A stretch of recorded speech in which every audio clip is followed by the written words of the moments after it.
አልድንም ማለት በቃ እንግዲህ ውስጥ ያለው ጥያቄ ነው። ከዛ ሩጭ ልገባ መኪና ውስጥ ባለቤት የመጣች በቃ አትንኪኝ እንዴ ነው ያልኩት።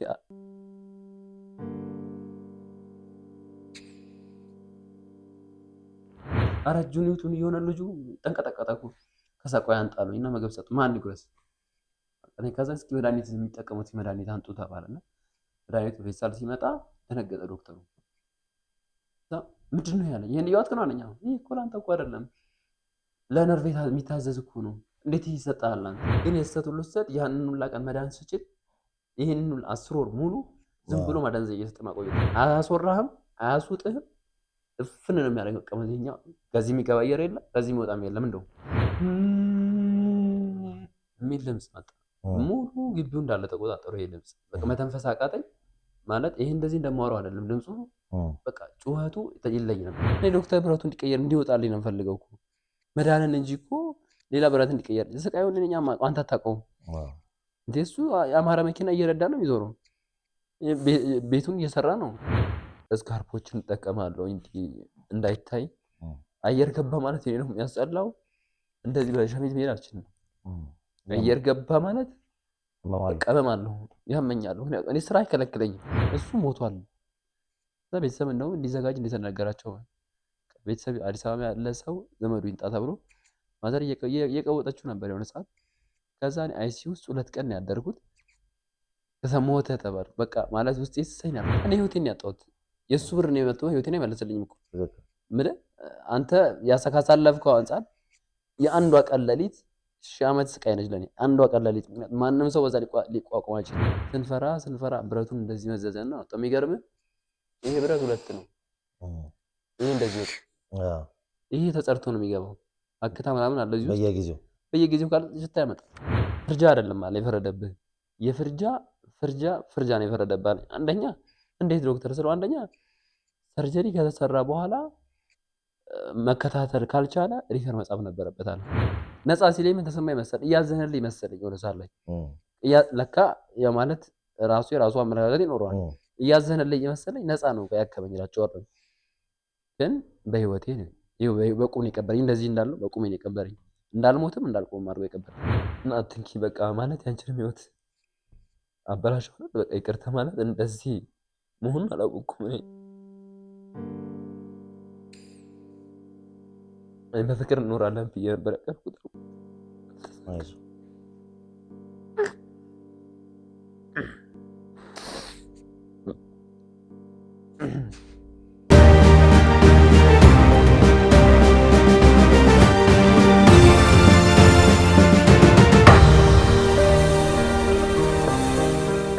ሰላም ጤና ይስጥልኝ ተመልካቾቻችን፣ እንደምን ሰንብታችኋል? ሮቤል ምትኩ ነኝ። ዛሬ እንግዲህ አንድ እንግዳ ይዤላችሁ መጥቻለሁ። እንግዲህ እጅግ በጣም የሚያሳዝን ታሪክ አለው። ከሕክምና ስህተት ጋር በተፈጠረ ሁኔታ ብዙ ነገሮቹ የተበላሹበት የወጣትነት ጊዜውን በጣም አስቸጋሪ ሁኔታ ላይ የወደቀና ጤንነቱን በጣም አሳሳቢ ሁኔታ ላይ የሚገኝ ነው። እንግዲህ ዝግጅት ክፍላችን ድረስ ደውሎ ከክፍለ ሀገር ከባሌ ድረስ ነው እዚህ ድረስ የመጣው። ታሪኩን ስትሰሙት እጅግ በጣም ትገረሙበታላችሁም ታዝኑበታላችሁ። መልካም ቆይታ እንዲሆንላችሁ ከወዲሁ ተመኘን። እንዴት ነህ? እግዚአብሔር ይመስገን። እስቲ ለተመልካቾቻችን ራስን አስተዋውቅልኝ። ስሜ ዘላለም ብርሃኑ ይባላል። የመጣሁት ከባሌ ጎባ ነው። ያው እንግዲህ ሰሞኑን ልከልኝ ነበር፣ መረጃዎችን ሳይ ነበር፣ ከአንተም ጋር በስልክ ሳወራ ነበርና በጣም ያሳዝናል። እዚህ እንግዲህ ያው ተመልካቾቻችን ይመለከታሉ። እዚህ ጫንገት ጋር የአስካት ነገር መተንፈሻ ነችና እሱን ግምት ውስጥ ከተው የድምፅ ሁኔታ ስለሚያስቸግረው ለዛ ነው እጁን እዚህ ላይ ቢደገፍና ዋናው ችግር እንግዲህ ከዚህ ከጉሮሮ ሕክምና ጋር በተያያዘ የተፈጠረ ነገር ነውና እሱን ነገር እስቲ ለተመልካቾቻችን እንዴት ነበር የሆነው የሚለውን ነገር ከመጀመሪያው ከመሰረቱ ጀምሮ ንገረን።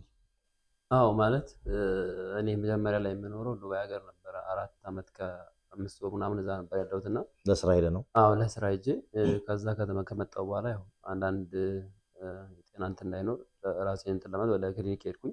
የት ክሊኒክ? እዛው ባሌ ሄድኩና የሆነች ያበጠኝ ነገር ነበረች አለኝ ዶክተሩ። ትንሽዬ ነችና። ያምህ ነበር? የህመም ስሜት ነበር? ምንም ህመም የለውም።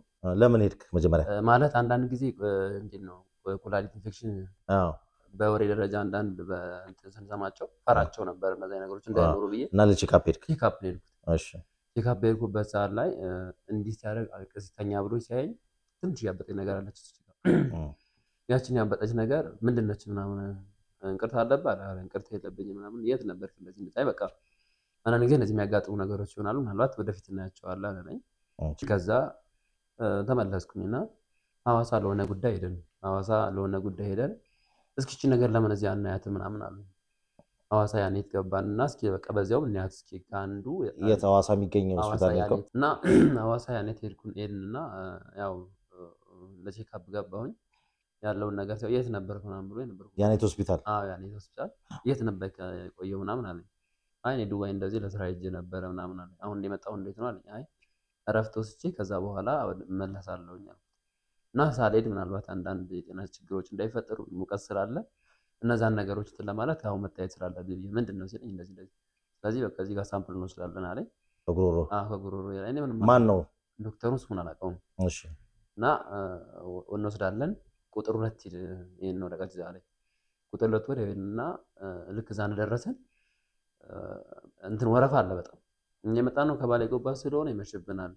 ባካችሩና አንድ ልጅ ማውቃት ነበረችና ደወልኩላትና በቃ እንደዚህ ነው ብዬ ስላት በቃ ችግር የለውም ቆይ እንትን እላቸዋለሁ። ሊወጡ ነው 11 ሰዓት ስለነበር 10 ሰዓት ስለነበረ እሷ ገባችና በቃ ከባሌ ስለመጣ ይመሽበታል ምናምን ብላ እና አዲስ ቶሎ ተጠራውና ገባሁ። ስገባ ከዚህ ላይ በስልኝ ወሰደች። ከዚህ ላይ በሳችና በጣም አመመኝ። ከዛ በኋላ ከተወጋሁ በኋላ ልክ እንደወሰደች ውጤት ስላት ውጤት በቃ ቶሎ እንዲያደርሱ ላደርጋለሁ 10 ደቂቃ ጠብቀኝ ምናምን አለችኝና ያው ኦንላይን ስለሆነ ላከችለት። ከዛ ወዲያው እንደገባው እንደዚህ አለ ዶክተሩ። ከዛ ምን ነው አልኩት። አይ ወደ ካንሰር ሊቀየርብህ ነው እንዴ አልኩ። ደነገጥኩኝ። ዶክተር ማለት ምን ማለት ነው? ገና እኮ ነው ወደ ውስጥ አላደገም ብሎኛል። ይሄ ትንሽ ነው ብሎኛል። እንዴት አንዴ ሊያድግ ይችላል ምናምን እያልኩ አይ በቃ የሚሻለው ለአንተ መፍትሄ ብዬ የምነግርህ ሰርጀሪ ተሰራል። መድኃኒት ሳይሰጠኝ ምን ሳይሰጠኝ እንዴት ሰርጀሪ ይሰራለሁ? ሰርጀሪ ምን ያህል ብር ይፈጃል አሁን በእናንተ ስለው ለሰርጀሪ 100,000 ብር ትከፍላለህ አልኩት። ለሳው ሰርጀሪ 100,000 ብር ትከፍላለህ አለኝ። ሐዋሳ ያኔት ሆስፒታል ነው። ከዛ 100,000 ብር እሺ፣ አጠቃላይ ስላልጋ ምንም ቢያንስ ተጨምሮ 160 እንደዛ ይደርሳል ነው። ከዛ በቃ እንዴት ነው ደነገጥኩ። ማለት በዛ ደረጃ አልጠበቅኩትም። ያኛውም ዶክተር ስላለኝ ቀላል ነገር ነች፣ ብዙም የምትጎዳ ነገር አለች፣ ግን ምናልባት አደጋ የሚኖራት ከሆነ እናያታለን ወደፊት። እድገቷም ገና ሰው አትታይም፣ በጣም ትንሽ ስል ነበር የምታየው። ከዛ ተመለስ በቃ እንደዛ ከሆነ ይሄ እንዲህ ስል እንደዛ ከሆነ ጎባ እንታየውና እንሰራለን አብረውኝ የነበሩት እና ጎባም ሳይሆን ሮቤ እንታየዋለን አሉ። ሮቤ የሚሰራ ልጅ አለ አሉኝና ተመለስን ወደ ሮቤ። ከዛ ምንም ያወጣነው ፋይል የለም። ነገር ነው እንደዚህ ያ ዶክተር ያለን ለሱ ዶክተሩ ነገር ሄደን ነገር ነው ስንነግረው በቃ አይ እንደዛ አይቀየርም፣ በእርግጥ 10 ዓመት በታች በላይ እንጂ ሊያውም እንደዛ የሚቀየር ነገር ግን ለአንተ የሚሻልህ አሁን ብትሰራ ይሻላል። በቃ የሚለቀላል ነገር ስለሆነ ያንተ አሁን 10 ዓመት በኋላ ነው ወደ ካንሰርነት ሊለወጥ የሚችለው እንጂ በዚህ ፍጥነት አይለወጥም፣ አይቀየርም ነው አለኝ እሱ። እና ያኛው ያለው አሁን ሊቀየር ነው ነው፣ ይሄኛው ደግሞ እያለኝ ያለው ከ10 ዓመት በኋላ ነው ሊቀየር የሚችለው ምናምን አለ። ከዛም መሰራት አለብህ በቃ ተሰራ፣ ዞሮ ዞሮ አይቀርልም ሰርጀሪው አንተ። አይ ዶክተር መድኃኒት ሳልጠቀም ሳለ እድገቱ ሳይ ምን ላይ እንዳለ ሳይታያል። ከዛ አይሱ እድገቱን በአልትራሳውንድ እናየዋለን አለኝ። አልትራሳውንድ አየና እድገቷ በጣም ትንሽ ነች። እድገቷ ልጅን ያለችና ትሰራለህ፣ እደውልልሃለሁ፣ ስልክ አስቀምጥ፣ ቀጠሮ ያዝና ሄዳለኝ። ከዛ ቀጠሮ ተያዘልኝ፣ ቀጠሮ ተይዞልኝ ተደወለልኝ። ከዛ ሲደወል እዛ ሮቤ ሆስፒታል ነው፣ አጠቃላይ ሆስፒታል ነው፣ ጎባ ሳይሆን ሮቤ ሆስፒታል ነው። ከዛ ልክ እንደደወሉልኝ በእርግጥ በጊዜው እኔ ያው ዝግጅት ላይም አልነበርኩኝም እና አይዞህ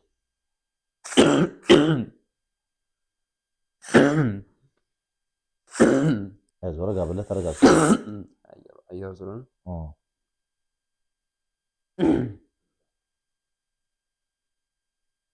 ከዛ ሮቤ ደወሉልኝ እና ምናምን አሉኝ እና ሄድኩኝ። ሮቤ ሲሄድ ያው መሰራት አለብህ ምናምን ተባለና ቀን ደም ያስፈልጋል፣ ደም እንፈልጋሉኝ። እኔ ደም ከየት አገኛለሁ? ያው እናንተ ፈልጉና አዘጋጁና ጥሩ ሲታይ ደሜ ኦ ፕላስ ነበር። ጠፍ አለው።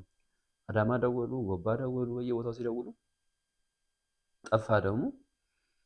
እዛ በቃ ምንም ማድረግ አይቻልም፣ ደሙ ሲገኝ እንጠራለን አሉኝና ሐምሌ 16 እና ሐምሌ 16 ተደወለልኝ። እሑድ ቀን ነበረ። ተደወለልኝና ደም ተገኝቷል በፍጥነት እንድትመጣ ምናምን አለኝ።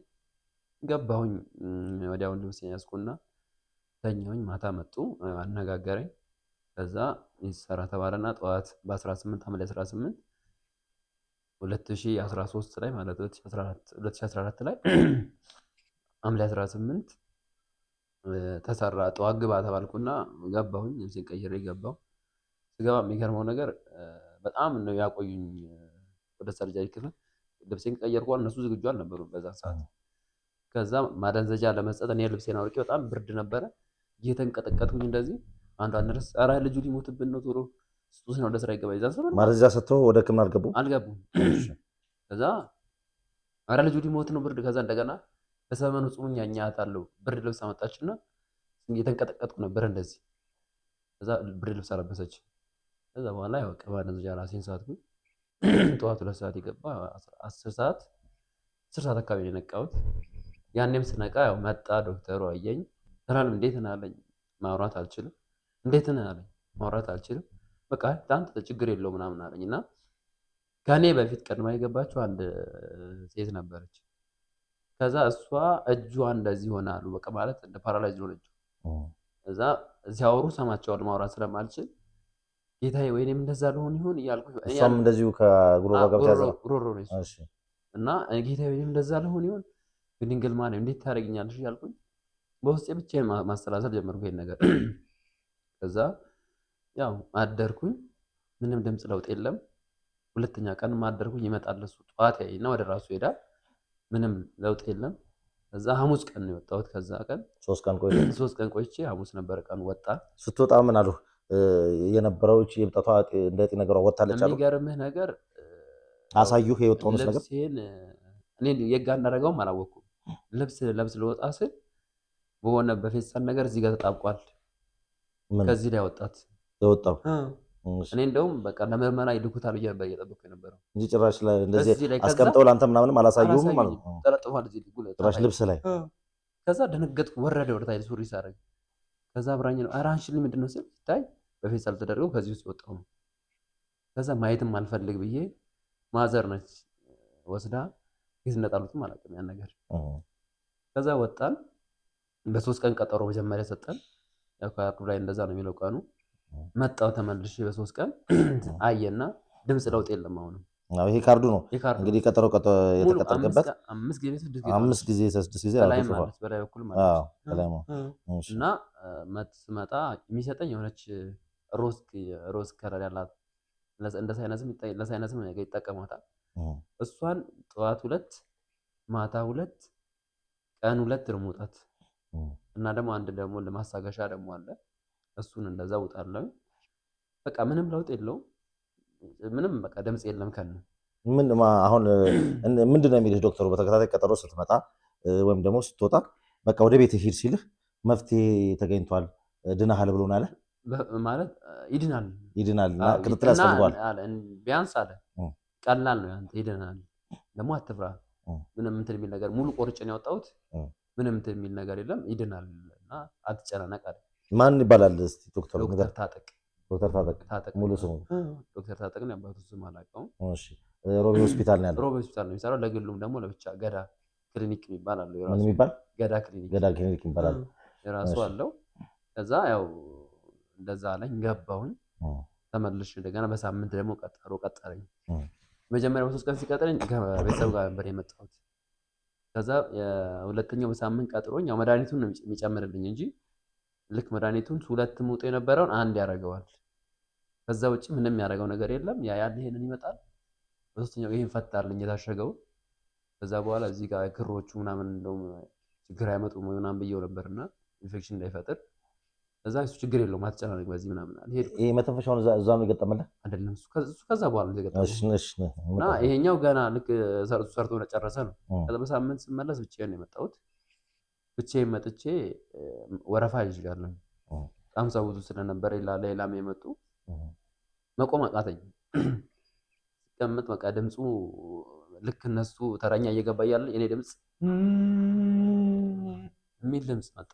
ሙሉ ግቢው እንዳለ ተቆጣጠሩ። ይሄ ድምፅ በቃ መተንፈስ አቃተኝ። ማለት ይሄ እንደዚህ እንደማወራው አይደለም ድምፁ።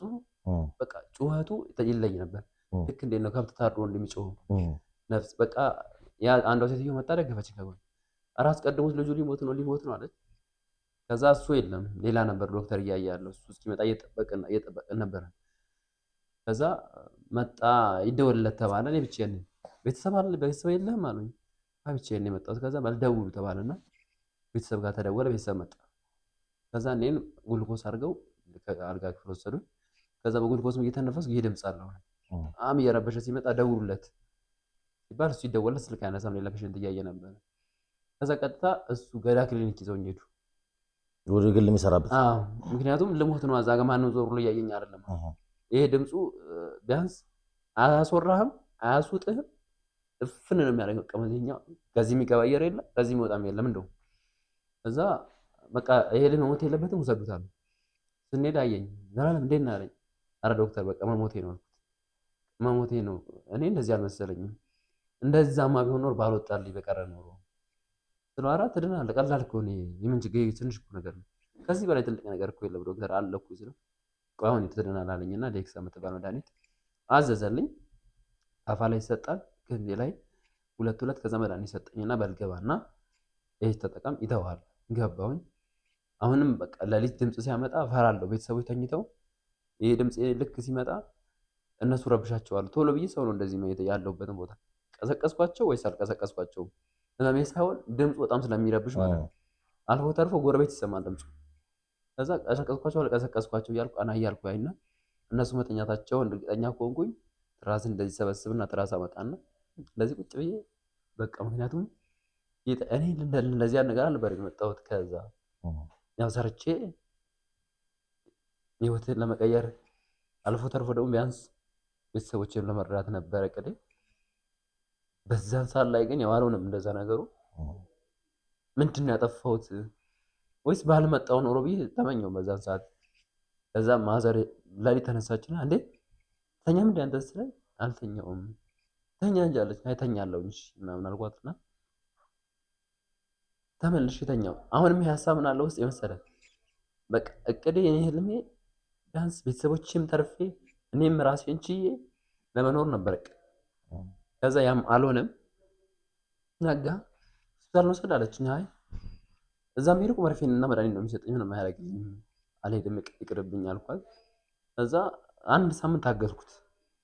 ያ ማለት መስከረም ገባ። አጠቃላይ መስከረም ገብቶ መስከረም አካባቢ የሆነ ፕሮግራም ነበረ ማዘርጋና ሰው መጣ ሊያናግረኝ። እንዴት አድርጌ ላውራ ያነሱ የመጣውን ሰው እንግዳው እንዴት አድርጌ ላውራው? ከዛ ዘላለም ሲ ነው የምለው። አቤት ድምጽ ምን ነው የምለው። በቃ እንዴ አላንክም አሁንም አዎ ይላልው። ተነስተን ሆስፒታል ሄድን። አሁን ድጋሚ ስንሄድ የሚሰጠኝ አሁንም የተለየ ነገር የለም። ያን መድኃኒት ነው የሚሰጠኝ። አሁንም ያን ዴክሳ በዚህ ለአንድ ሳምንት ጠዋት 2 ማታ 2 እያለች መጽ ጀመረ።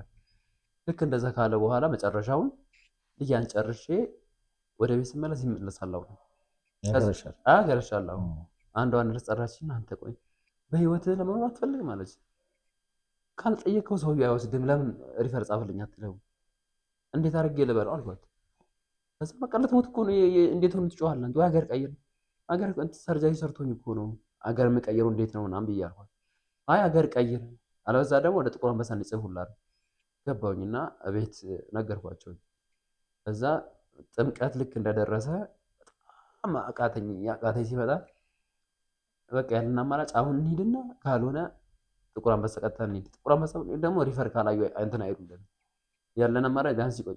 ፋሲካም ጥምቀትን ውለን ፋሲካ ሊፈታ አካባቢ ህማማት ላይ ሚያዝያ አካባቢ አመመኝ። መጨረሻ አቃተኝ። መተንፈስ ገና አቃተኝ። እንደው እንደዚህ ጩኸቱ ብቻ ሳይሆን መተንፈስ አቃተኝ። ውጭ እወጣለሁ፣ ውጭ እገባለሁ። በ2 ወር ውስጥ 64 መርፌ ነው የታዘዘልኝ። በ2 ወር ውስጥ ማለት ነው። አልፎ ተርፎ እሱ አይደለም በቃ ቤተሰብ ተሰብስቦ መድኃኒት የሰጠኝ ነርቭ ነው። አንዱ መድኃኒት ዶክተር ጠርቼ ነው ያሳየው።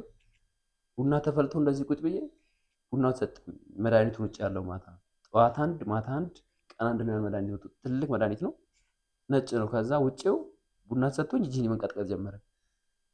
አራጁን ይውጣል አንዱ የስራ ባልደረባችን እዛ ነበርና ኧረ እጁን ይውጡን የሆነ ልጁ ተንቀጠቀጠ እኮ ከዛ ቆይ አንጣሉኝ እና ምግብ ሰጡ ማን ይጉረስ እኔ ከዛ እስኪ መድኃኒት የሚጠቀሙት መድኃኒት አንጡ ተባለና መድኃኒቱ ፌስታል ሲመጣ ደነገጠ ዶክተሩ ምንድን ነው ያለኝ ይሄን እያዋጥክ ነው አለኝ ይሄ እኮ ለአንተ እኮ አይደለም ለነርቭ የሚታዘዝ እኮ ነው እንዴት ይሰጣል አንተ ከዛ እንደገና መርፌ ብሎ መጣና መርፌ ሰጠኝ ማስታገሻው መርፌ ነው ሙያው ስላይለኝ አላውቀውም ከዛ ትንሽ ረጋ አልኩ ቀኑን ሌሊቱን ሙሉ ቤተሰብ ቁጭ ብሎ አደረ ይዛለት ቁጭ ብሎ አደረ ያመኛል ሚያዝያ 14 አካባቢ ነው በቃ ጮሃለው ድምጽ ይወጣል ውውላለሁኝ ከዛ አምቡላንስ ይጠራ ተባለ መቃቃተኝ መተንፈስ ያቀተኝ እንደዚህ እንዳልኩኝ አይን እንዲህ ይሄ ፊቴ ምናልባት ፎቶ ላይ አለ አይተው ከሆነ ገባ በቃ ተመጠጠ ይሄ እንደዚህ ከዛ መሽቷል በአምቡላንስ ወደ ጎባ ሆስፒታል እኔ መኖርም ጎባ ስለነበር ጎባ ሆስፒታል ሄድን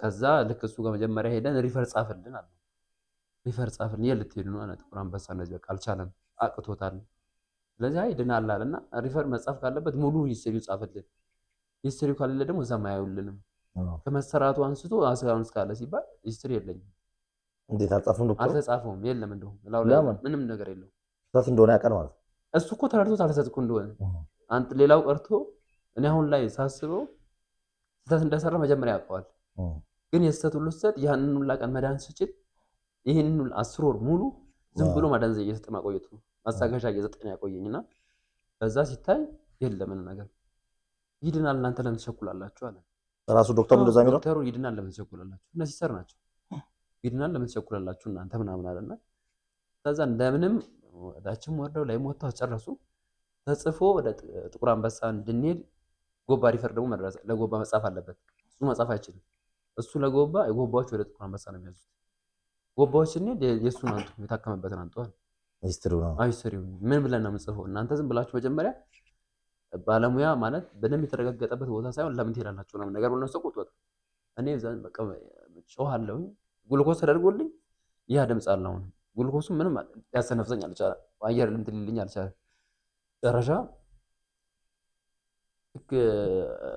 ማክሰኞ ቀን 10 ሰዓት አካባቢ በቃ ትንፋሽ እየቀነሰ መጣው እየቀነሰ መጣ ውጭ የተኛው አልጋ ምናምን የለም ነበር በጣም ታማሚ ስለ ነበር እዛ አንድ ዶክተር እንዴ አለ ልጁ ሊሞት እኮ ነው ምን እየሰራችሁ ቶሎ ሰዱትና ይሄ ነገር ይደረግላታል ትራኪያው ይወ ከዛ ቤተሰኔ ደግሞ አልፈልግም አላቅም ማለት ጥቅሙ ምን እንደሆነ ምን እንደሚደረግ ማቀው ነገር ስለሌለ መጡና ብረት ይግባ ያሉ ነው አለበዛ እኛ እንትና አዘጋጅተው አምቡላንስ አዘጋጅተው ነበር ይዘው ይሄዱ ወደ ጥቁር አንበሳ ሌላው ቀርቶ ዲንሾ ነው ያልፍም ይሄ ልጅ ይሞታል ልጁ ይሙት የምትሉ ከሆነ ፈርሙ ሬሳውን ይዛችሁ ተመለሳችሁ እንደዛ አምቡላንስኛ አንመድብም ሲሉ መተው ነገሩኝ እኔ ምግብ አልበላም 3 ቀን ነው ማፈን ከጀመረኝ ማለት ነው በቃ አያንታ አይገባልኝም አይወጣልኝም ነው ከዛ መጡና አረ በቃ ይግባ ያሉ ነው ምንድነው ብረቱ ትራኪያቱ ይወጣል ከዳንክ ትወጣለች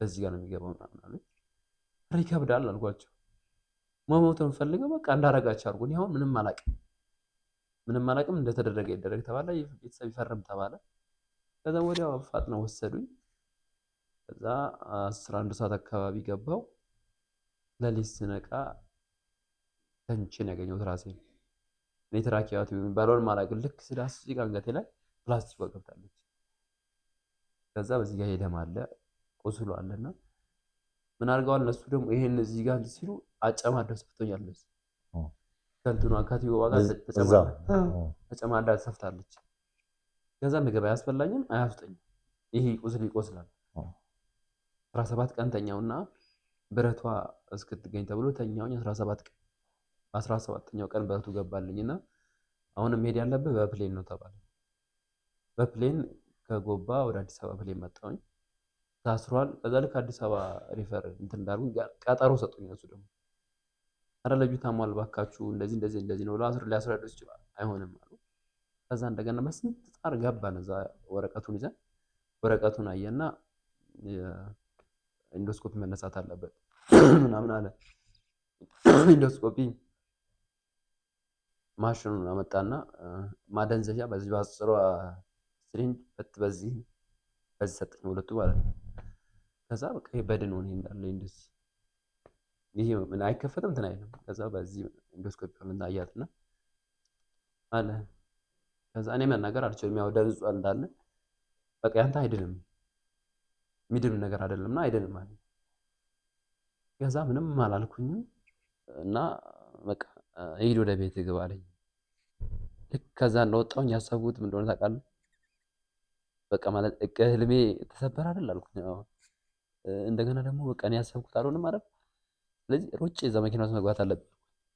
እሱን ነው የወሰንኩት። ከዛ ከሆስፒታል እንደወጣን አብረውኝ ሲሰር እንደገና ባለቤቴም ነበረች። ከዛ ያወሩኛል እነሱ ስለሰሙ ያው መከፋቴን እያለቀስኩ ነው የወጣሁት እና በቃ እኮ ያጋጥምሃል ነገ እኮ አዲስ ቀን ነው። በቃ እውነት እኔ ነኝ እንደዚህ ሆንኩት አልድንም ማለት በቃ እንግዲህ ውስጥ ያለው ጥያቄ ነው። ከዛ ሩጭ ልገባ መኪና ውስጥ ባለቤቴ መጣች። በቃ አትንኪኝ እንዴ ነው ያልኩት።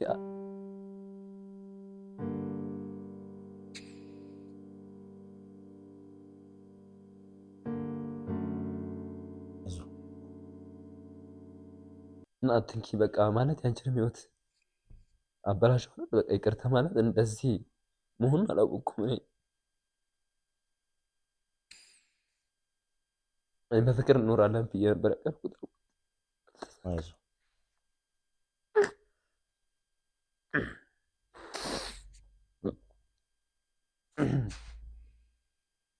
የሚገርመው የኔ ህይወት መበላሸት አይደለም ያሳስበኝ፣ የእሷን ህይወት መበላሸት የነበረ የተሰማኝ። ምክንያቱም ገና ወጣት ነን። የኔ ህይወት ቀላል ነው ለኔ። እኔ እንዴት መቋቋማለሁ፣ ግን እሷ ከኔ ጋር ብዙ ፈተናዎች ሊያጋጥማት ነው። መስራት አትችልም ብሎኛል። ምንም ማድረግ አትችልም። ስለዚህ ራስን ትሪት አድርግ፣ በቤት መቀመጥ ነው በቃ። አካለ ስንኩል ሆንኩ ነው ያልኩት። ያመጣሁትን ብሬን በሙሉ ጨርሻለሁኝ። በቃ ምንድን ነው ሰርቼ ላኖራት የምችለው? ማህበረሰብ ውስጥ እንዴት ነው ይሄን ብልጭ ያሳየው የሚሄደው? በቃ ምንድን ነው የሚሰማ? ከዛ ልቀቂኝ አልኳት። ተይ በቃ ልቀቂኝ። እኔ ከእንግዲህ ከአንቺ ጋር መወዛው አይደለሁም። ይቅርታ ባለማወቅ ህይወትሽን አበላሽቻለሁኝ፣ ግን እንደዚህ ይሆናል ብዬ አይደለም። በቃ እኛ ቢያንስ ሰርተን ተለውጠን ቤተሰቦቻችንን እየረዳን እግዚአብሔር በልጅ ከባረከን ልጃችን የተሻለ ነገር እናደርሳለን ብዬ ነበር። ይቅርታ ተይኝ አልኳት። ከዛ ሊያበረታቱ ይሞክረው ነበረ ብዙ። በቃችን እንድትረጋጋ በቃ ምን እናደርጋለች? ምንም አታደርጉልኝ አልፈልግም። በቃ ከእንግዲህ ለቤተሰቤ ለእናንተም ሸክም መሆን አልፈልግም፣ ልቀቂኝ አልኳት። እሷ ያው ሲሰርም ነበር በዛን ሰዓት አለቀሱ። መንገድ ላይ ሰው እያየን ነበርና በቃ እኔም አልጠቀም ዕቃ ሆኛለሁ። የተሰበረ ሸክላ ነው የሆንኩ። ስለዚህ ህይወትሽን አናበላሽ፣ ራስሽን ህይወት ኑሪ፣ እኔን ተይኝ አልኳት። ያው አለፈ፣ የማያልፍ ነገር የለም። ከዛ ጸበል ይዘውኝ ሄዱ። ቆሮ ኪዳነ ምሕረት የምትባልና በቃ ዘቅዝቅ ያለቀስኩኝ። ትንሽ ገዛ ተረጋጋሁና ወደ ቤት መጣሁኝ። ልክ ቤት ስገባ ግን ምን ተሰማኝ መሰለህ? በልጅነት የምታልሟቸው ህልሞች ወይም ደግሞ እቅዶች እንዳለ የጠፉ ሆነው ሰዎች በአንተ ላይ ስትሄድ መንገድ ላይ እኮ ይጠቋቆምብሃል። የሚያስጠላው ነገር ማንም ሰው ፈልጎ አይታመምም።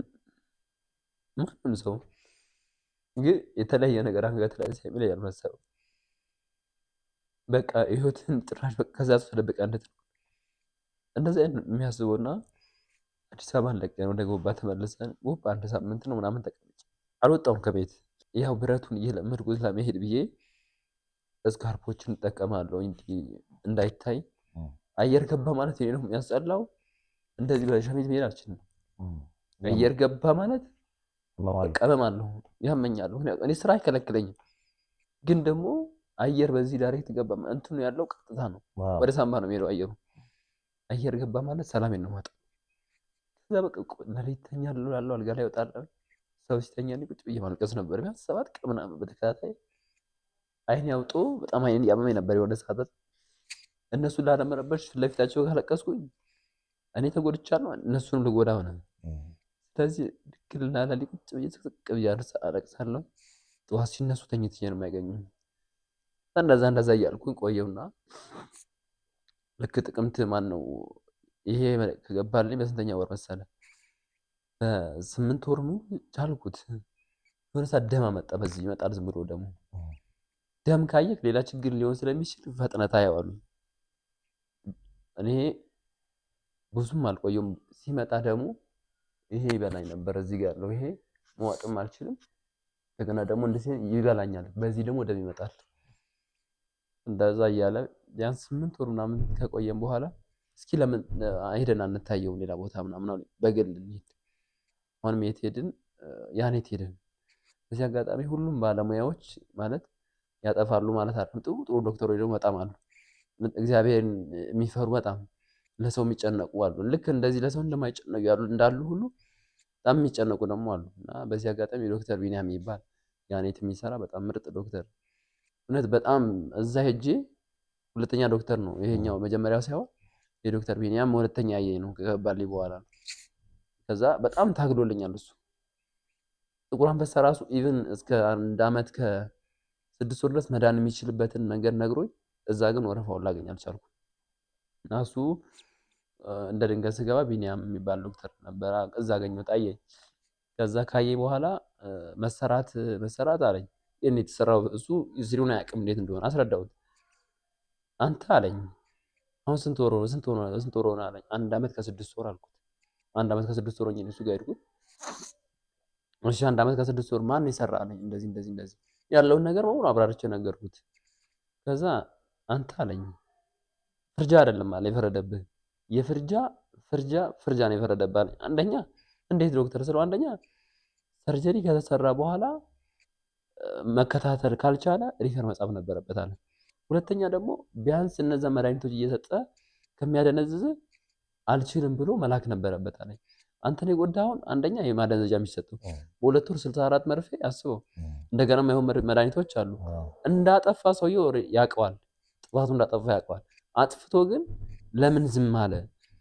እና አሁን ይሄን አልመክርህም ይሄን አለኝ። ይሄን አንገት ላይ ተሸክመህ ኖር በማህበረሰቡም ላንተም ስንት አመት ነው ሲለኝ እንደዚህ 28 አመት 28 አመት አዎ ማለት ልጅ አለ አይ ልጅ የለኝም ነበርና ከዛ ታዲያ ባለቤት አለች ውጭ ነች አጣች እሷም። ከዛ አሁን በዚህ ደረጃ ላይ አንተን ተሸክመህ መኖር ማለት አንደኛ ሳይኮሎጂ አይምሮ ይጎዳል። ሁለተኛ ደግሞ ማህበረሰቡ የሚሰነዝርብህን ቃላት መቋቋም አትችልም ማለት እንዳለውም የሆነ ሰዓት ላይ እንደዚህ ቁጭ ብዬ ጫማ እያሰረኩኝ ቁጭ ብዬ አለውና እንደዚህ ያው መመለይ ቪትልስ ልብሶችን ነበር አሁን መጠቀም የጀመርኩት። ስካርፕ አድርጌያለሁ። ስካርፕ አድርጌ ተቀምጬ መጣና ያው አብረን ያደግነው ልጁ። ከዛ የሆነ ማይሆን ቃል ነገረኝ አለኝ ተናገረኝ።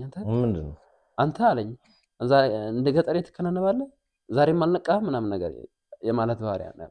ከዛ ያው እንደ መበሻሸቅ እንደ ቀልድ ነው እሱ አላየኝም። ከዛ ስካርፔን ሲስበው ይሄን ነካውና ደማ። ከዛ ደሙ በስካርፑ አልፎ እዚህ ጋር ሲቀዘቀዝ ከፍተው ደምቷል። ከዛ ምንድን ነው አለኝ። ከዛ ሲያየው አለቀሰ። ጥሎኝ ነው የጠፋው። እና ለፈለጉት ማህበረሰቡ የሚመለከት በምን አይነት ነው ብትለኝ በቃ ማለት ውስጥ ያለውን ችግር አያውቅልህም። እንደገና ደግሞ አንተ ከአየሩ ጋር መቋቋም አሁን የከበደኝ ከአየሩ ጋር መላመድ አልቻልኩም። ሙቀት ሲመጣ አስበው ይሄ ልብስ ለብሰህ ነው እንዲህ ተውኩ ማለት ስቃይ ነው ሌሊት። እና ቢያንስ እንኳን አየር እንኳን መግባት የሚችል የማይገባበት መንገድ ቢኖር ልትቋቋመው ትችላለህ። ህመሙ ነው የሚሰማኝ ሌሊት ህመም እኔና ፈጣሪ ነው የምናውቀው። ከዛ አልፎ ግን ቢያንስ እንኳን ይሄንን ላለመሆኑ እንዳይደርስብኝ መከላከል ይችል ነበር ዶክተሩ። ማድረግ ይችል ነበረ። ግን ለምን እሱ ልጅ የለውም። እኔ በእርግጥ ህልሜንም እኔንም ነው የገደለኝ ማለት እኔ ብቻ አይደለም ቤተሰቦችንም ነው የገደላቸው። ምክንያቱም እኔ ህልሜ እንደዚህ አልነበረም። ዛሬ ላይ እንደዚህ ሆኛለሁ። ከዛ ቢኒያም እንዳልኩ ዶክተር ቢኒያም አሁን ያለው አማራጭ ብረቱ ይውጣ ነኝ። ብረቱ ይውጣና እንየው እስኪ አለኝ። እንየውና ብረቱ ይውጣልህና እስኪ እንየው አለኝ። ከዛ ፈራው። ምክንያቱም ድጋሚ ቢያፍነኝ እንዴት ነው ማድረገው ዶክተር? ስለዚህ አለኝ ተሸክመ ይኖራል ነው የምትል ከሆነ ምርጫው አንተ ነው። ተሸክመ ትኖራለህ። ግን ደግሞ ይታያለኝ ብረቱን ስንፈራ ብረቱን እንደዚህ መዘዘና በጣም የሚገርምህ ይሄ ብረት 2 ነው። ይሄ እንደዚህ ነው። ይሄ ተጸርቶ ነው የሚገባው። አክታ ምናምን አለ እዚህ በየጊዜው ካለ ሽታ ያመጣል። አየህ የምልህ ይሄ ሸተተ ማለት ሰው አይጠጋም። ሌላው ይቅርና በዚህ የሚመጣው አክታ በዚህ ስለሚመጣ በእንትን ነው የምጠቀመው፣ ወይ ጨው ወይ ደግሞ ግሉኮስ እየገዛው ነው የምጠቀመው። ፋርማሲ ሄጄ ግሉኮስ አመጣለሁ፣ በዛ ጥቤ ወልብዬ እንትን አሁን እንደውም ይሄኛው ልቂያት ነው እዚህ ጋር እየከረከረኝ ይሄን ያመኝ ነበር እና እዚህ ውጣለና ወጣሁ። ሲያወጣው ይዘጋል፣ ብረቱ እየዛጋ ነው እዚህ ጋር፣ ይሄ ሁለቱም እየዛጋ ነው። አይ አለኝ ነው ትንሽ ብትቆይ ይላል ሊፈጥርብን ይሄ ነገር ራሱ ሌላ በሽታ ላይ ያመጣብን። አንደኛ ጥራት ያለው ነገር አልተደረገልህም፣ ሁለተኛ ደግሞ ቢያንስ ይሄ ነገር ምን እንደሚያመጣ ምን ታውቃለህ? መኖር አትፈልግም አለኝ። አይ ዶክተር ፈልጋለሁ። በቃ ጨካኙን አለኝ። ከዛ በሳንቲም አደረገና ሂድ እስኪ አንድ 10 ደቂቃ 30 ደቂቃ ደፍናትና ዙርና ና አለኝ። ዙሬ መጣሁኝ። ከዛ ደህና ነው ልድን ነው እንደ መድኃኒዓለም ያልኩና በጣም ጉጉት ስለነበረኝ ማለት ልድን ነው አልኩና አሁንም 30 ደቂቃ ሲሞላኝ ተመለሽ ገባሁ። እንዴት ነው አለኝ። ያው ይጨንቃል ግን ደህና ነው አልኩት። አይ መዳን የምትችል ልጅ ነበርክ እኮ አንተ፣ መዳን የምትችለው ልጅ ነው እንደዚህ አድርጎ ያስቀመጠ። ስለዚህ አሁን ደግሞ 1 ሰዓት ቆይና አለኝ። 1 ሰዓት ቆየውና መጣሁኝ።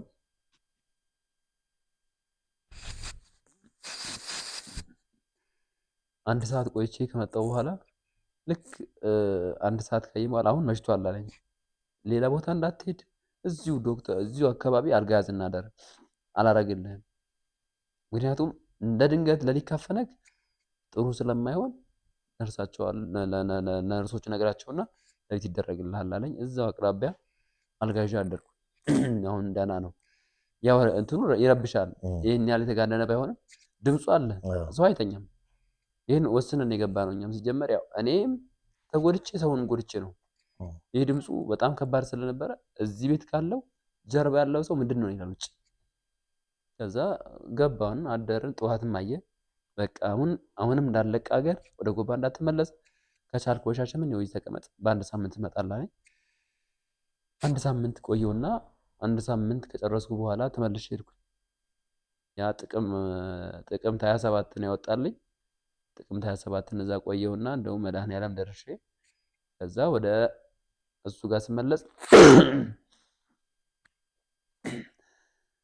ተመልሼ አየኝ። በቃ ዘላለም ይኸውልህ አሁን ቢያንስ የተወሰነ ለውጥ ካለክ እኔ ማድረጉ አይከብደኝም፣ ግን ያንተ ህይወት ያሳዝነኛል። በወጣትነት ይሄን ያህል መከራና ይሄን ያህል ፍዳ ማየት በጣም ለኔ ያመኛል እንደ አንድ ሰው። ስለዚህ ለአንድ ወር ልቅጠር አለኝ። ለመቻል ለህዳር 26 እመጣለሁ አለኝ። ህዳር 26 ወደ ጎባ ሄድኩኝ ማለት ጥቅምት ወጣው። ጥቅምት 26 ወጣው። ህዳር 26 ተመልሰህ እመጣለሁ አለኝ። 1 ወር አልሞላኝም። ልክ በህዳር 26 ወደዛ ልመጣ ህዳር 25 ያለውበት ደግሞ ሆስፒታሉ ትንሽ ራቅ ይል ነበር የጎባና በዛን ሰዓት ባጃጅም ተከልክሏል። ትራንስፖርት ለሊት ምንም የለም። ከዛ በቃ ጀመረኝ፣ ማቃሰት ጀመርኩኝ። ቦታው አልመቸኝ ይለኛል፣ መተንፈስ አቃተኝ፣ አየሩ ይጨንቀኛል። ጩኸት ሊጀምረኝ ሲል አውቀዋለሁ። እንደዛ በቃ አቅራቢያችን ኪዳነ ምሕረት ነበረች ነው ቤተክርስቲያን። ኪዳነ ምሕረት ለምን እንደዚህ ከምታሰቃይ ለምን አትወስጂኝም? በቃ ለምን እንደሰው አስጨንቀኛል እንዲጨነቅብኛል በእኔ ምክንያት አልኳት። ከዛ ትራስ አመጣሁ፣ ሶፋውን ጫን እንደተደልኩኝ እንድተኛ ብዬ ቡና ተፈልቶ ቤት ደግነት ሁሉም ቤተሰብ ቁጭ ብሏል ቤት እኔ ቤት። ከዛ አቃተኝ መጨረሻው። እንዴ ምን ሆንክ አሉኝ። አይ ደህና ነኝ። አይ ደህና ነኝ ጠጡ ቡናውን አልኳቸውና እኔ ጓዳ ገባሁና ተኛውኝ። አንዴ በልቤ ደስተኛም በዚህ ስራ አቃተኝ። ልሞት ነው አሁን እንኳን አልኳቸው። በቃ አይ አሁን ልሞት ነው በቃ እንትን ላል አሁን እንኳን እንትን ካልኩኝ አልተረፍም። በቃ ልሞት ነው አሁን። በጣም እንደዛ አትበል እንጂ ገና እኮ ብዙ ነገር ነው ያለን ትለኝ ነበር ባለቤቴና ታበረታታኝ ነበር። ከዛ ምንድን ነው በቃ እሺ ከተቻለ ወይ ዶክተር ጥሩልኝ ወይ ደግሞ ሆስፒታል ውሰዱኝ አልኳቸው። የሚገርም ልክ ያችን ቃል ለተናገርኩኝ ዘጋኝ። ጩኸት ነው ከሰው ተሰበሰበ ማለት ውጭ ያለው ሰው ድምፁን ሲሰማ መጣ። ወይ ሞት ሆነ ወይ ደግሞ የሆነ ነገር ይወደቃል አሉና መጣ። ከዛ ከቢያንስ 10 ኪሎ ሜትር ይሆናል ከሆስፒታል ርቀት ያለው። ግማሹ ግሬን ይሄን ግሬን አንዱ እጅህን ይዘው እየጮኩ አስፓልቱን ሙሉ እየጮኩ ሆስፒታል አደረሱ። ቢያንስ ተቆል ደቂቃ ምናምን እየጮኩኝ ሲሄድ ዶክተሮቹ አዩና የማን ነው ማን የሰራው? አይ ዶክተር ታጠቅ የእሱን ፔሸንት እዚህ አታምጡት ብላችኋል ነበር ለምን አመጣችሁ አሉ። እኔ እዛ እየሰቃየሁ ነው። ለምን አመጣችሁ? በየጊዜው ያጠፋል ማለት ነው። በቃ እኔ እንግዲህ ለምን አመጣችሁ? ሁለተኛ አለ አንዱ ዶክተር ገብቶ ከሮቤ ሆስፒታል ዶክተር ታጠቅ የሰራው እንዳታመጡ ብትመጡም አናይም የትም ጤሻ ውስጥ እየሄዳችሁ እየታያችሁ ምናምን ብሎ ጮህብኝ። ተራቅቶኝ አቅቶታል እኮ ሊሞት ነው እሱ ተባለ። ከዛ እንደዛ ከሆነ በዚህ ቱቦ ይግባለት ተባለ። ቱቦ ይግባለትና እንትን ሊል ይችላል። በዛም ደግሞ ጥርሱ ሊሰባበር ይችላል አለ። እንደዛም ሆኖ ቱቦ በዚህ ከገባለት ጥርሱ ሊሰባበር ይችላል። አደጋ የለውም ማለት ነው። አደጋማ አለው። አደጋውን ግን ያው ግዴታ ነው መቀበል አለባቸው። ከዛ ረቆይን መካከር አሉ ግሉኮስ ይደረግለት ተባለና ግሉኮስ ተደረገልኝ። ግሉኮስ ተደርጎልኝ ከዛ አንድ ሌሊት ያው እነሱ ስለማይገቡ አደርኩኝ። እንደምንም አደርኩኝ። አልበዛ ሆኖ አይሲዩ ሲገባ ወደ ይግባው ዳይሲ የሱ ኬዝ በጣም ከባድ ነው ተባለና እንደምንም አደርኩና ጠዋት ላይ ያው ያለው አማራጭ ይሄን ቱቦ ማስገባት ነበርና ሊያስገቡልኝ ሄዱ። የሚገርም ቱቦ እንደገባልኝ አልወጣሁም። አይሲዩ ነው የገባሁት። አይሲዩ ስገባ ሞቷል ነው የተባለው። በቃ ቤተሰብ እኔ ማለት ተመመኑኝ እሰማለሁ እሱ ሞቷል። እዛ ቤተሰብ እንደው እንዲዘጋጅ እንደተነገራቸው ቤተሰብ አዲስ አበባ ያለ ሰው ዘመዱ ይንጣ ተብሎ ማዘር እየቀወጠችው ነበር የሆነ ሰዓት።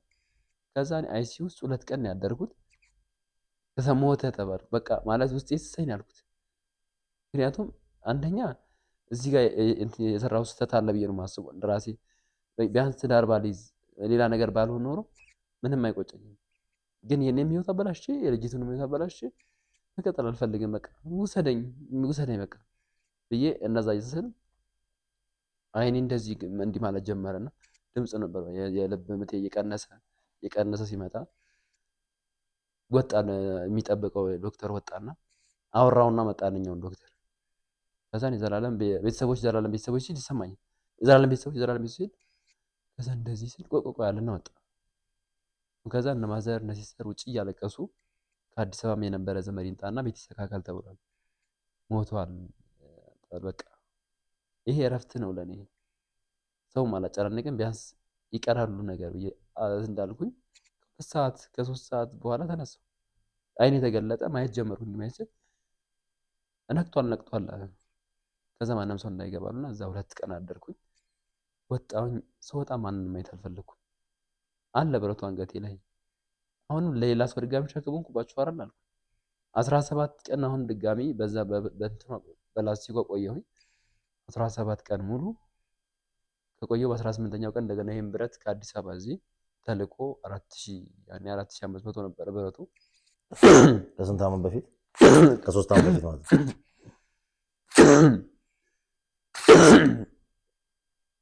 4500 ብር ብራዘር ተደውሎለት ገዛና በሰው ላከልን።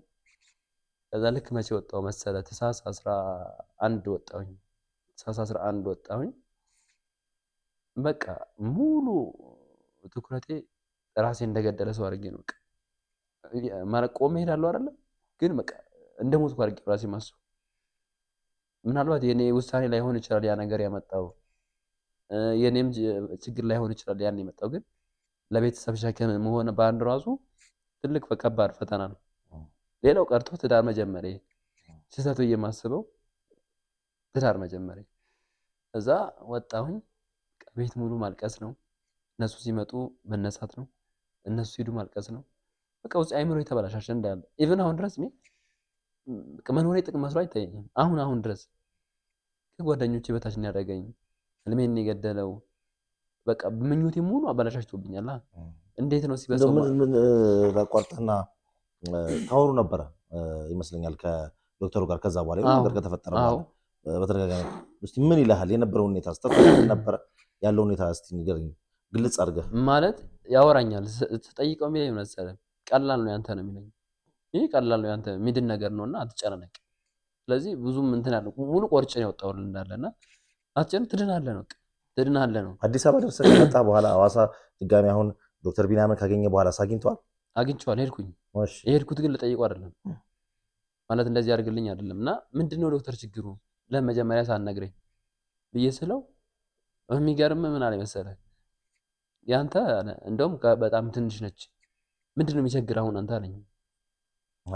ወደ እንትን ገባ። ምንድነው የሚቸግር አለኝ። ወደ መደለል ምንድነው የሚቸግር አለኝ። እንደውም ምን አለ መሰለህ አብሮኝ ያሉት ብር ለምን አትለውም? ብር ሊሰጥ ነው አሉኝ። እኔ ህይወቴን ያጣሁት የሱ ብር ነው የመጣው ህይወቴን አይመለስልኝም እኮ ምን አንተ ያሳካሳለፍከው አንጻር የአንዷ ቀን ሌሊት 1000 ዓመት ስቃይ ነች ለኔ። አንዷ ቀን ሌሊት ማንም ሰው በዛ ሊቋቋም አይችልም። በቃ አይቼዋለሁ፣ ስቃዩን አይቼዋለሁ። አንድ ቀን ዓመት የሆነብኝ ሰዓት ነበር ለኔ። ያ ማለት አሁን ለቆኛል ማለት አይደል። አይምሮዬ ከተጎዳ በኋላ እኔነቴ ከጠፋ በኋላ አብረው ሌላው ይቅርና አብረው ያሉ ሰዎች እኮ ይርቀዋል። ታውቃለህ? እኔ ጋር ከጎኔ የነበሩ ሰዎች ዛሬ አንድም የለ አጠገቤ። ለምን? ይሄ ያላ ታማል ሰው እንደዛ ነው የሚያስብና አብረው በዙሪያ የነበሩ በፊት አብረው ካንተ ጋር ሲሉ የነበሩ ሰዎች ዛሬ ሁሉም እርቀው ከሰውነት ተራ ነው ያወጣኝ። እኔ ምንም አይደለም፣ ግን እንደው አንዳንድ ጊዜ ለሚሰራው ስራ የሚያደርገው ነገር ምናምን ዞር ብሎ ራሱን ቢያይ በሰው ህይወት ላይ ባይጫወት ደስ ይለኛል። እኔ ተቀጥቻለሁ ይመስሉ አንዳንድ የሞተ ሰው እኮ አረፈ ተገላገለ ነው አታየው፣ በቃ ሞተ አላ።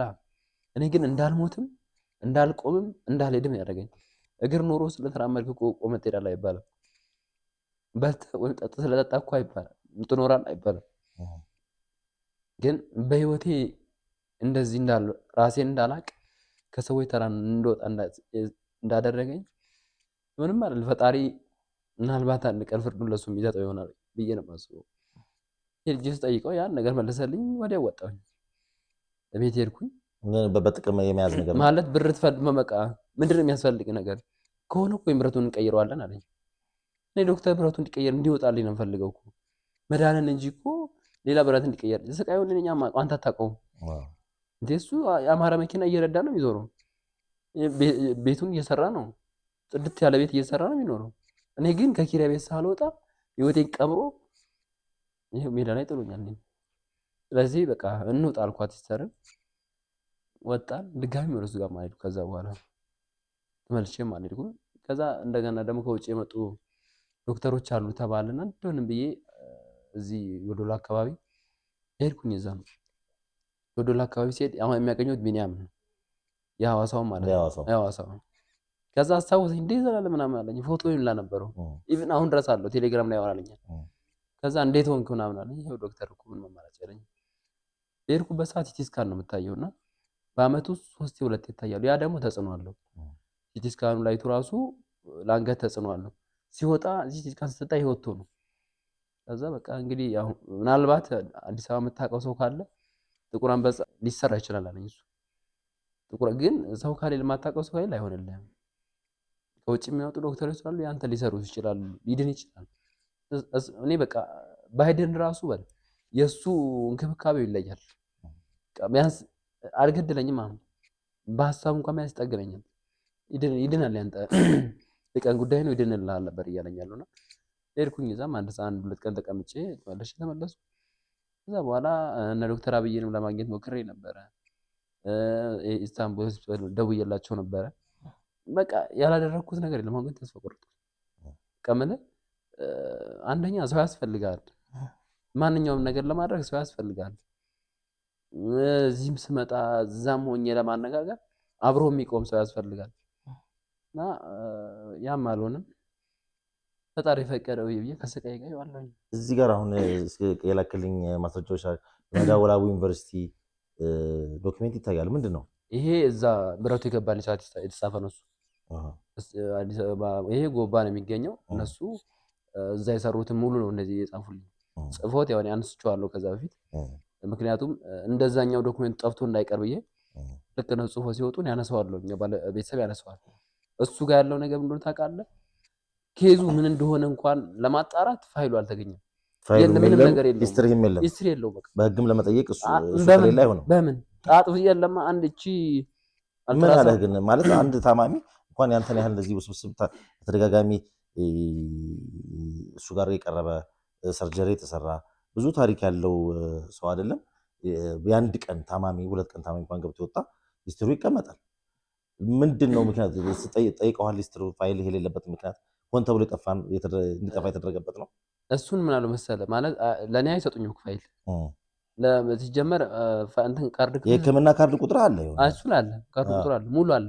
ማውጣት ግን አልችልም። አወጣለሁ እንጂ በእጄ አይደርስም እሱ። ይሄ እንግዲህ ሆስፒታሉ ሰጠህ ስምህ አለ፣ ሆስፒታሉ ስም አለ፣ የህክምና ካርድ ቁጥር አለ። የቀጠሮ ቀን 30-47-10 ይላል። እነዚህ ቀጠሮ ቀኖች የቀረብክባቸው ናቸው። ፋይሉ ግን የለም ማውጣታቸው። ፋይሉን አላወጣም። አይሰጥም። ፋይሉ ላይ ኢቭን ያለው አልኩህ እኮ አልትራሳውንድ የታየበትና የታየውበት እንጂ ይሄ በዚህ በተሰራውበት ሰዓት የሚጻፈው ያንዳንዱ ምንድን ነው የሚለው ነገር አልጻፈው። እዛው አሁን ከዛ ተነስቶ ምን ይወስኑ። ስለዚህ ስህተቱን እየደበቀ ነው። ሙሉ ደብቆታል እንጂ እሱ ጋር ብትሄድ ያለው ይሄ ነው። አይጽፍልህም፣ መድኃኒት ነው የሚሰጥህ። ያለ እዚህ ጋር ይመጣና እንደዚህ ያየኛል። ከዛም ይሄ መድኃኒት ጻፍለት ይላል። ከዛ ነፃ ይላል። ነፃ ሲለኝ ምን ተሰማኝ መሰለኝ? እያዘነልኝ መሰለኝ ወደ ሰዓት ላይ ለካ ያ ማለት የራሱ አመለካከት ይኖረዋል። እያዘነልኝ መሰለኝ ነፃ ነው ያከመኝ እላቸዋለሁ።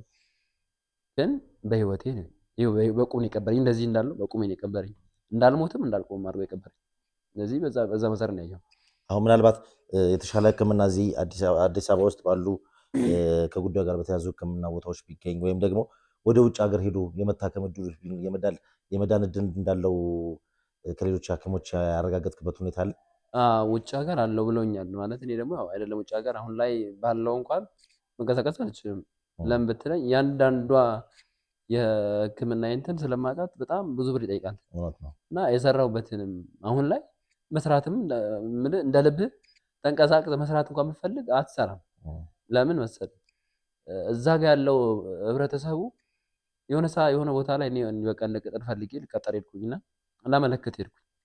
አንተ አትሆንም ያሉኝ ይሄን አይተው ማለት ነው። ስለዚህ ያገልኋል። በቃ ባጭሩ ስራም ህመምህን ደብቀህ መስራት ትችላለህ እኮ።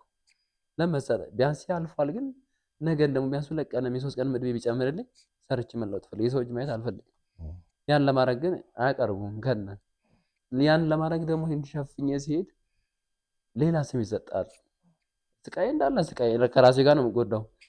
ግን ደግሞ ገንዘብ እንኳን ለማግኘት የምጥርበትን ነገር ሰው እዛ ይረዳል።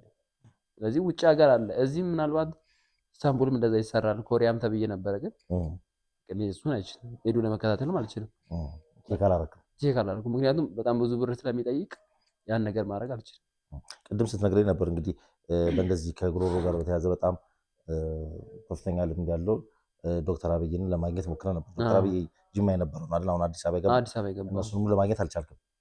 በስልክ ነው ያገኘሁት። እሱን ያው በጣም ቢዚ ነው። እሱ በጣም ቢዚ ስለሆነ በአካል አላገኘሁትም። መጥቼ ያለውን ነገር ፋይሉ ልኬለት ነበር ለሱ ጅማ እያለ ልኬለት፣ ቆይ አይልሃለሁ ደውልሃለሁ አለኝ። ስደውል ደግሞ ያው ቢዚ ነው አያነሱም ስልክ። እንግዲህ አሁን ያው ሚዲያውን ይከታተሉታል ብዬ አስባለሁ። ያለበትን ሁኔታ ያያሉ። እሱም ሆነ ሌሎች የሕክምና ሰዎች ሊረዱ ከፈለጉ ወይም ደግሞ የወደ ቀጣይ ህይወትህ ምን ይመስላል? እንደዚህ አሁን ባለበት ሁኔታ እንግዲህ ወጣትነት ተበላሽቶ በጣም በሚያሳዝን ሁኔታ ላይ ሆነ በስቃይ የምትገፋበት ህይወት ነው ወይስ ደግሞ የመዳን እድል አለው? በሀገር ውስጥ ሕክምናም ሆነ በውጭ የሚለውን ለመለየት ባለሙያ መመርመር አለበትና በዚህ አጋጣሚ ለዶክተር አብይም ጥሪ እናቀርባለን። ሌሎችም የሚመለከታቸው አካላት ይህንን አይነት እድል ካገኘ መልሰን እነሱንም አንተንም እዚህ ለመስጋና ይዘን የምንቀርብበት ወይም ደግሞ ያለው ሁኔታ የምናሳውቅበት ሁኔታ ይኖራልና በምንድን ነው ሊያገኙ የሚችሉት የሚለውን በዚህ አጋጣሚ እንደውም ስልክ ቁጥርህም ብታስቀምጥላቸው። ስልክ ቁጥር አለኝ ማለት ስልክ ቁጥር 36 74 25 34 እኛው ደግሞ 0949 95 42 02 ከስርኛ በጽሁፍ እናስኬደዋለን። እዚህ ሀገር ውስጥም ሆነ ውጭ ያላችሁ ኢትዮጵያውያን ከዚህ ሕክምና ጋር በተያያዘ ወይም ደግሞ ሊደግፉት የምትፈልጉ የተሻለ ሕክምና እንዲያገኝ ሊደግፉት የምትፈልጉ ሰዎች በጣም በሚያሳዝን ሁኔታ ላይ ነው ያለውና ብታገኙት ድጋፍ ብታደርጉለት እኛም በጣም ደስ ይለናል። አሁን እድሜ 31 32 ደረሰ። 30 ነኛው 30 27 28 ዓመት ነው የጀመረኝ። 27 ነው እንግዲህ ብዙ ነገር የምትሰራበት እድሜ ላይ ነው ያለው። በጣም ያው አንዳንድ ጊዜ ምን አለ እኔ በቃ አሁን በራሴ ተስፋ ስለቆረጥኩ ይበል ማለት ራሴንም ለማዳመጥ አልፈልግም። አሁን አንደኛው ራሴን ባዳምጠውም ጭራሽ ወቀሳ ነው። ምክንያቱም ብዙ ነገር ነው ያባሻሸሁት። ግን በቃ የተሰጠኝን ነገር ጊዜ እስከፈቀደ ድረስ ምናልባት ሕክምናውን አግኝቼ ፈጣሪ ደርቶኝ የምድንበት ነገር ከተመቻቸ ደስታ እቀበላለሁ። ካልሆነ ግን ያው አማራጭ የለማ። ከብረት ጋር አሁን ይሄ ብረት የሚገርም እንዳለ ዝጓል። ውስጡ አውጥቼ ሳየው በቃ ከሚባለው ይዝጋል። ያ ብቻ አይደለም፣ በሆነ ጊዜ መቀየር አለበት። መቀየር አለበት። በምን ያህል ጊዜ? አሁን የሰውነት ሙቀት አለ። እንደገና ደግሞ አሁን ሽታዎች አሉ። በጣም ከባድ ሽታ አልችልም። ሲሸተኝ ጉንፋን ይዘኛል። ያን ደግሞ ማለት ያለበት ቦታ ላይ ሆነ የምኖርበት አካባቢ ላይ ከዛ መራቅ አልችልም። በቃ እንትኑ ክረምት ሊሆን ይችላል። ቦናስ ሲሆንም ፀሐይ ሲሆን ደግሞ ያለው ሽታ ይመጣል። ክረምት አንዳንድ ሽታዎች በዛ ሰዓት ያፍነኛል። ይሄ ይመጣል። ቶሎ ቶሎ አጸዳሁት ማለት አየር እየገባ ያስችለኛል። ካላጸዳሁት ደግሞ ራሱ ብረቱ ይዝጋል። ስለዚህ ያው በምችለው አቅም በጨው እና በዚህ ካገኘው ደግሞ በእንትኑ ይሄ በግሉኮሷ እያጸዳሁ የተጠቀምኩ ያው አለው እስካሁን ድረስ። ድጋፍ ለሚያደርጉሉ ሰዎች አካውንትን ትነግረንና ከስር በጽሁፍ እናስኬደዋለን። ግን በዋናነት የሚቀድመው ሕክምናው ነውና የመዳን እድል ካለ ብትድን የተሻለ አማራጭን ካለው ያን ነገር የሕክምና ብትጠቀም የተሻለ ነው የሚሆነውና በጣም ደጋግ ኢትዮጵያውያን በርካታ የሕክምና ባለሙያዎች ከዚህ ከሕክምና ጋር በተያዘ ብቻ ሳይሆን ደግሞ በሀብትም በገንዘብም የፈረጠሙ ሰዎች እንዲያን ነገሮችን መርዳት የሚፈልጉ በጣም ልበቀና ኢትዮጵያውያን ስላሉ በዚህ ላይ ትኩረት አድርጋችሁ ይሄ ወንድማችንን ያለበትን ስቃይ እጅግ በሚያሳዝን ሁኔታ ነው። አሁን ራሱ ኢንተርቪውን የጨረስኩት በሚረብሽ ሁኔታ ላይ ነው ያለበት ሁኔታና ብትታደጉት በጣም ደስ ይለናል የሚል መልእክት ለማስተላለፍ ነው። የምትጨምረው ነገር ካለ ድሉ ልስጥ። እኔ የምጨምረው ነገር እንኳን ብዙም የለም፣ ግን ምናልባት እንደዚሁ ማለት ምክርም ባይሆን ግን በቃ ለምን ማለት ጥሩ ዶክተሮች እንዳሉ አንዳንድ ዶክተሮች ደግሞ አሉ፣ ግን ለሚያደርጉት ነገር ባይቸኩሉ እዛ ጋር የሚሰጥ በአንድ ስህተት አንድ ሰውን ብቻ ህይወት አይደለም ያበላሹት ሙሉ ቤተሰቡን ስለሆነ ለነሱ እንኳን ባያስቡ ለልጆቻቸው ነው ቢያስቡላቸው ቢያንስ ባይረብሹ ካልሆነ ካልቻሉ አልቻለም ብለው ቢያስተላልፉ እንደኔ ህይወታቸውን ባያበላሹ ነው የምለው። ምክንያቱም በእኔ ይብቃ። እውነት ነው። ልክ እንዳንተ ብዙ ችግር የደረሰባቸው ሰዎች አሉ። ወደ ሚዲያ መውጣቱንም ፈርተው ሊሆን ይችላል። ብንመጣም ደግሞ ወይ ምንም ለውጥ ላይመጣ አይችልም ብለው የተደበቁ አሉ። አንተ ግን የደረሰብህን ነገር ህዝብ እንዲያቅልህ ደውለህ እዚህ ድረስ ስለመጣህ እጅግ አድርጌ አመሰግናለሁ። ልክ እንዳንተ ሁሉ ደግሞ ምናልባት ሌሎች ሰዎችም ደግሞ ቀጥታ ወደ ሕክምና ሲገቡ አማራጮችን መጠቀም ቢቻል የተሻለ ነው የሚሆነው።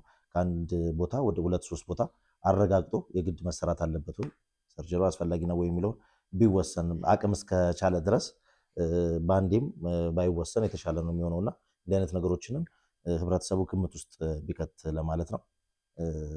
ስለነበረን ቆይታ እጅግ አድርጌ አመሰግናለሁ። ትንሽ እንዳስቸገረ አውቃለሁ ረጅም ሰዓት ስታወራና በጣም እግዚአብሔር ይስጥልን፣ እግዚአብሔር ያክብርልን። እኔም እናንተም አክብራችሁ ቃል የደወልኩትን ተቀበላችሁ ስላቀረባችሁ እግዚአብሔር ያክብርልን። አመሰግናለሁ። እኛም ፈጣሪ ምሮህ በጥሩ ጤንነት ላይ ሆነ ዳግም እንደምንገናኝ ተስፋ አደርጋለሁ። የተከበራችሁ ተመልካቾቻችን የዕለቱ መሰናዷችን የሚመስል ነበረ። ፕሮግራሙን አዘጋጅቼ ወደ እናንተ አደረስኩላችሁ ሮቤል ምትኩ ነኝ። ዳግም በሌላ ዝግጅት እስክንገናኝ ድረስ እስከዛው ሰላም ቆዩ።